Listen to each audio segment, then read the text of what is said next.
여러분께 진심으로 감사드립니다.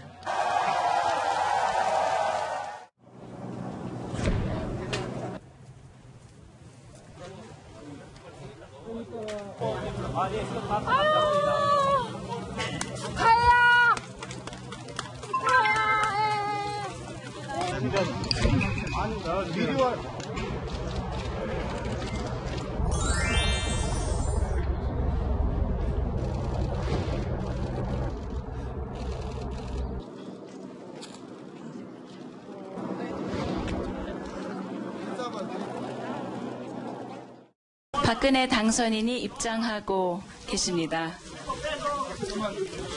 제가 오늘 제18대 대통령 당선자로 이 영광스러운 자리에 서게 된 것은 오로지 국민 여러분의 성원이 있었기 때문에 가능했습니다. 최초의 여성 대통령으로서 새로운 변화와 개혁을 국민 여러분과 함께 반드시 이루어내겠습니다. 네, 대통령 영상을 봤습니다. 자, 이제 오늘 대통령이 파면됨으로 인해서 여의도 정치권은 오늘부터 한 60일간 아주 정말 치열하고 매우 하루하루 분주한 일정이 진행이 될 것 같습니다. 벚꽃 대선, 장미 대선 얘기가 나오고 있고요. 5월 9일 날 아마도 대선이 치러질 것 같습니다. 그런데 이현정 의원님, 네. 5월 9일 얘기가 나오는 거는 왜 그런 거예요? 왜 5월 9일입니까? 일단 지금 우리 그 헌법에 보면요. 네. 대통령이 저렇게 이제 고리될 경우, 탄핵될 경우에 60일 이내에 선거를 하게 돼 있습니다. 네. 그러면 60일 따져보면, 오늘 60일 따져보면 5월 9일이 딱 60일이 되는 날입니다. 완전 꽉 채운 날이군요. 그렇죠. 꽉 채운 날입니다. 그렇기 때문에, 근데 문제는 뭐냐면, 네. 그 5월 첫째 주가 전체 연휴예요. 그때 근로자의 날, 석가탄신일, 어린이날 해서 완전히 한 주가 다 연휴입니다. 네. 근데 바로 연휴에 이어서 화요일 날 선거를 해야 되거든요. 네네. 그래서 지금 고민스러운 지점이 있는 거예요. 왜냐하면 연휴 때 사실 모든 분들이 또 놀러 가고 잃어버리면 선거가 가장 중요할 때 사실은 국민적으로 휴가가 되는 상황이거든요. 그러면 지금 그래서 일부에 나오는 이야기는 뭐냐면 그 연휴 한 주 전, 즉 4월 26일 수요일, 원래 이제 선거가 보통 수요일 날 치러지거든요. 네네. 그러니까 수요일 날 선거하는 문제도 좀 논의가 되고 있어요. 근데 선거운동 기간이나 지금 이제 후보 등록을 하고 20일 내에 후보 등록을 하고 또 이제 선거운동을 하려고 그러면 굉장히 시간이 촉박합니다. 네. 그런 상황이다 보니까 결국 모든 기간을 꽉 채워서 할 수밖에 없는 상황이고 그런 면에서 볼 때는 현재로서는 5월 9일이 가장 유력한 선거일로 이제 떠오르고 있습니다. 그래서 5월 9일을 얘기가 나오는 거군요. 자, 그러면 이제 보면은요, 지금 이제 벚꽃 대선이라고 제가 말씀을 드리지 않았습니까? 장미 대선이라는 얘기도 나오고 있고요. 벚꽃 대선 여의도는. 일단 기본적으로 문재인 전 대표, 안희정 충남지사, 그 다음에 안철수 전 대표, 이재명 성남시장이 있고요. 홍준표 경남지사, 황교안 권한대행이 있는데, 무엇보다 이 4명의 움직임이 매우 더 바빠지고 긴박할 것 같습니다. 자, 정치부의 임수정 기자가 또 새롭게 자리했는데요. 자, 문재인 전 대표가 이제 탄핵 심판 이후에 과연 어떤 첫 행보를 보일까 관심이 있었는데 찾아간 곳은 저 멀리 진도 팽목항이군요. 맞습니까? 네. 그러니까 문재인 전 대표 오늘 홍은동 자택에서 김정숙 여사와 이제 TV로 탄핵 결정 과정을 지켜봤다고 해요. 그렇군요. 그러니까 외부적으로는 오늘 공식 일정이 하나도 없다라고 알려져 있었는데 문 전 대표가 이제 주변에서 오늘 가장 슬픈 곳이 어딜 것 같냐라고 이제 참모들에게 많이 물어봤는데 그러니까 누군가가 팽목항 이야기를 하니 바로 짐을 싸서 임종석 비서실장과 함께 그래 팽목항을 내가 가야겠다라고 이야기를 했고 네네. 지금이 4시니까 아마 4시 반 정도에 지금 팽목항에 도착을 할 것 같은데 네. 가장 절망적인 곳에서 내가 앞으로 희망을 이야기하겠다 이른바 이런 좀 상징이 있다고 볼 수 있겠습니다. 어떠세요? 우리 나머지 세 분은 오늘 문재인 전 대표 첫 행보가 팽목항인데 좋습니다. 좋다고 순간적으로 판단하면서 굉장히 잘한 것 같아요. 잘한 판단이다. 지금 예. 아마 박 대통령의 탄핵을 가장 어쩌면은 기대했던 국정을 이렇게 하시면 안 됩니다라고 말하고 싶던 사람들이 세월호 유가족 아니겠습니까? 예. 그렇죠? 박 대통령의 책임을 묻는 것보다는 박근혜 정부에서 있었던 이 비극에 대해서 지금까지도 그 관련되어 있는 박 대통령과 관련되어 있는 내용들이 아직 안 밝혀지고 이번에 탄핵이 됐습니다. 네. 그러면 바로 그 현장에 가서 가장 슬픈 곳에서 앞으로 자신이 이룰 새 정부의 희망을 말하겠다.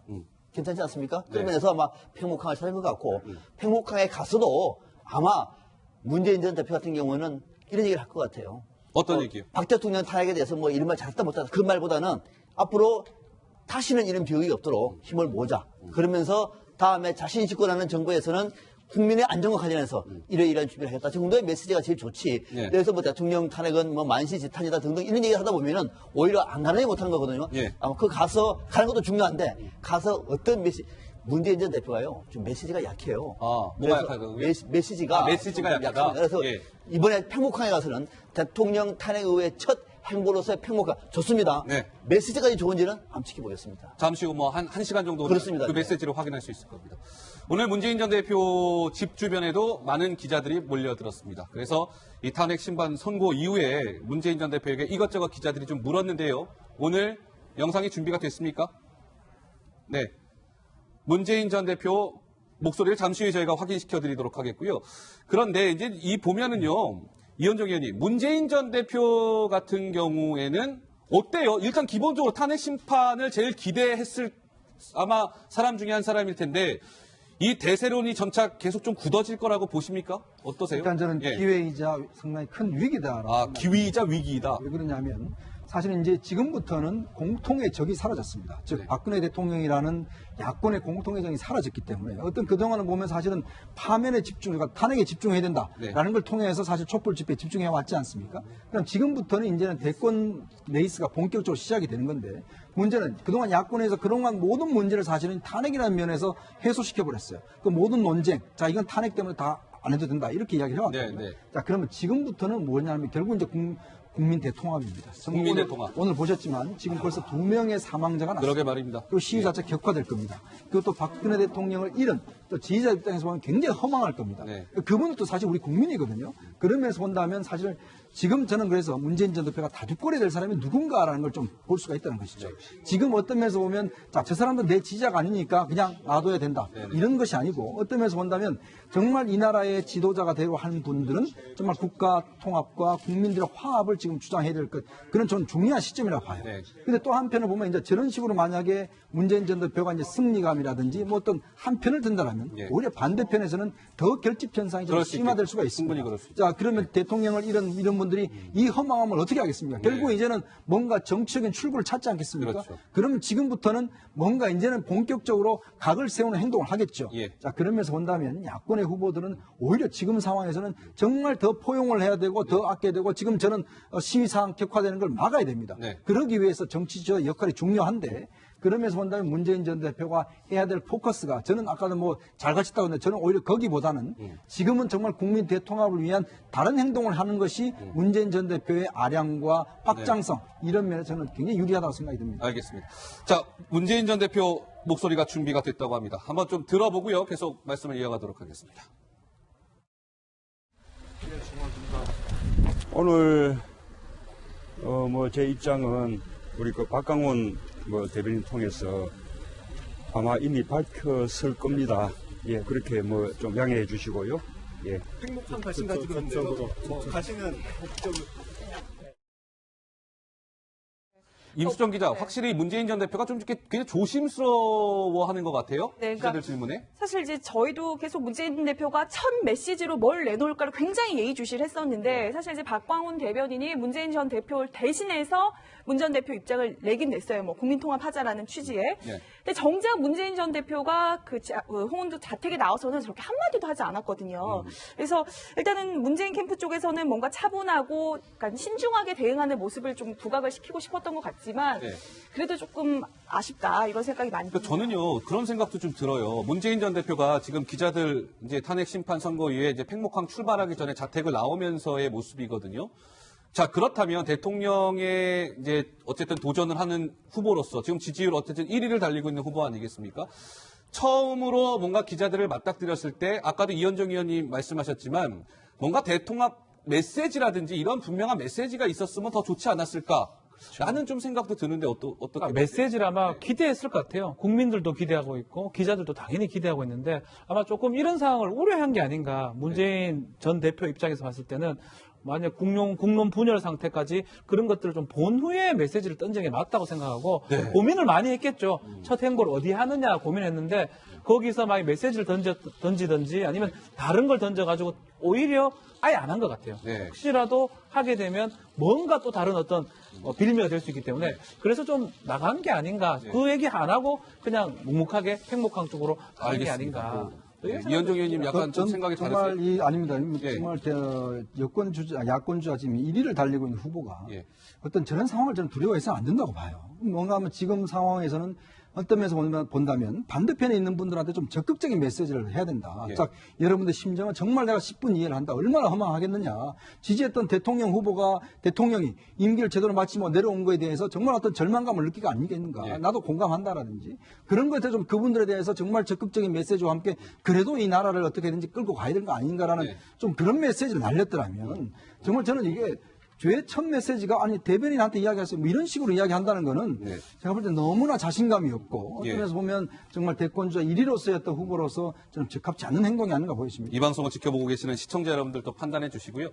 자, 조금 전에 잠깐 화면에 비춰졌습니다만 오늘 매주 금요일마다 이제 갤럽이라는 여론조사 기관에서 대선 주자 지지율 관련된 조사가 나오지 않습니까? 임수정 기자, 네. 오늘 나온 저 조사는 그 뭐 지난주와 비교했을 때라든지 어떤 좀 특징이 있습니까? 그러니까 문재인 전 대표가 2%포인트 정도 빠졌고. 지난주에 비해서요? 그러니까 네. 선의 발언으로 약간 2주 연속 하락 추세를 보였던 안희정 충남지사가 반등을 했습니다. 17%, 그러니까 한 2% 정도 오르면서 두 사람의 격차가 줄었고요. 황교안 권한대행 안철수 전 대표가 9%로 같은 이제 여론조사를 보였는데 네. 이제 문재인 전 대표가 30%대 그 대세론을 유지하고 있긴 하지만 말씀드린 대로 안희정 지사가 어쨌든 지금 탄핵 결과를 앞두고 좀 반등을 했다. 이런 지금 특징을 찾아볼 수 있습니다. 15%포인트 차인데요. 박상병 박사님, 네. 관전 포인트는 아주 간단하게 얘기하면 이번 대선은 굳히기냐 뒤집기냐 아마 이 싸움이 아닐까 싶은데요. 어떻게 예측하십니까? 정확하십니다. 네. 그러니까 지금 굳히기냐. 자, 자료를 보시면 네. 벚꽃 대선 여의도잖아요. 자, 1차적으로 오른쪽에 심판이냐 선수냐의 황교안 대행은 빼도 괜찮습니다. 아, 여긴 이제 아마 출마하기 쉽지 않을 것 같아요. 네. 제 예상입니다. 홍준표 경남지사 유력하고 내공이 있습니다. 네. 그런데 만약에 자유한국당 후보로 출마할 수 있을까요? 글쎄요. 출마하면 당선될 수 있을까요? 쉽지 않을 것 같아요. 네. 뺍시다. 그 남아있는 싸움은 저 4명의 유승민 의원도 좀 포함시켰으면 좋았을 텐데 싶은 생각이 듭니다만 저분들의 싸움이거든요. 저분들 중에서 봐보세요. 세 사람은 같은 정당이에요. 네. 한 명은 다른 정당입니다. 2분만 다른 정도. 그렇죠. 그러니까 어떻게 보면은 저 세 사람 문재인 전 대표와 이재명 시장 또 안희정 지사 이 세 사람 중에서 한 명이 되지 않습니까? 그러면은 양쪽에 야권 두 정당의 대표 주자끼리 대선을 치를 수 있는 상황을 우리가 충분히 예상할 수 있는 대목이거든요. 네. 그렇게 보면은 문재인 전 대표가 만약에 된다고 얘기하면은 문재인 전 대표와 문재인 전 대표에 반대하는 그룹이 네. 이제 3지대 그룹에서 단일화가 돼서 사실상 양강대으로 치러질 가능성. 네. 그 굳히기냐 뒤집기냐 뒤집기냐. 그 싸움이 될 수 있는 거죠. 알겠습니다. 자, 박상병 박사님 말씀 중에 속보가 전해졌습니다. 네.